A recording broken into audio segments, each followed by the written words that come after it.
नमस्कार। आज हम लोग बात करेंगे कंधे और कंधे में लगने वाली चोटों के बारे में। एक चोट है जिसमें हम बात करेंगे शोल्डर डिस्लोकेशन। भगवान ने कंधा हमारा इस तरह बनाया है, इसको हमारे सारे बॉडी में, सारे जॉइंट्स में सबसे ज़्यादा मोबिलिटी दी गई है।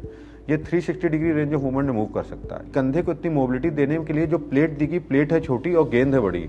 अब इतनी बड़ी गेंद को एक छोटी सी प्लेट पे फिट करने के लिए भगवान ने उस प्लेट के चारों तरफ एक कवरिंग दी, जिसे हम कहते हैं लैब्रम। तो ये अंदर जो दिख रहा है आपको, ये आपका शोल्डर जॉइंट है, ग्लेनॉइड सरफेस है, ये उसकी ह्यूमरस बोन है और उसके चारों तरफ जो आपको दिखेगा उसे हम लैब्रम कहते हैं। इसके बाहर जो होता है उसे हम रोटेटर कफ कहते हैं। जब कभी कंधा खिसकता है, ज्यादातर केसेस में कंधा इस तरह घूम के आगे खिसक जाता है। एकदम से कंधा हाइपर एक्सटेंड हुआ और एक्सटर्नल रोटेट हुआ, उस दौरान ये कंधा अपनी जगह से आगे खिसक गया। इस तरह बार बार अगर होने लगे, शोल्डर अपनी जगह से बार बार खिसकने लगे, तो उसे हम कहते हैं रिकरेंट शोल्डर डिस्लोकेशन। ज्यादातर केसेस में पाया जाता है कि आगे का लैब्रम वो फट जाता है, यानी कि लैब्रल टियर हो जाता है, जिसे हम लोग मेडिकल टर्म्स में कहते हैं बैंकार्ट लीजन। एग्जांपल लेके हम समझे, कटोरी जो होती है, कटोरे की गहराई उसके साइड की बाउंड्री की वजह से होती है। जितनी अच्छी बाउंड्री होगी चारों तरफ, उतना अच्छा उसमें कंट्रोल होगा। कटोरी के अंदर आप कोई भी चीज रखेंगे वो बाहर नहीं गिरेगी।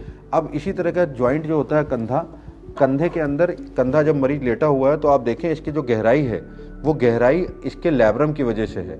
अब जब वो लैब्रम आगे से फट जाता है तो कंधा कभी भी एक्सटर्नल रोटेशन के मूवमेंट की ड्यूरिंग अपनी जगह से खिसक जाता है। जब बार बार कंधा अपनी जगह से खिसकता रहता है तो अंदर का जो कार्टिलेज होता है वह खराब हो जाता है और कंधे में परमानेंट दर्द बना रहता है। और पेशेंट कोई भी ऐसा काम, जैसे कि कंघी करने से लेके शटर उठाने तक, कोई भी ऐसा काम जिसमें कंधे का एक्सटर्नल रोटेशन होता है, उसमें उसे कॉन्फिडेंस की कमी लगती है, क्योंकि वह डर जाता है कब कंधा अपनी जगह से खिसक जाए।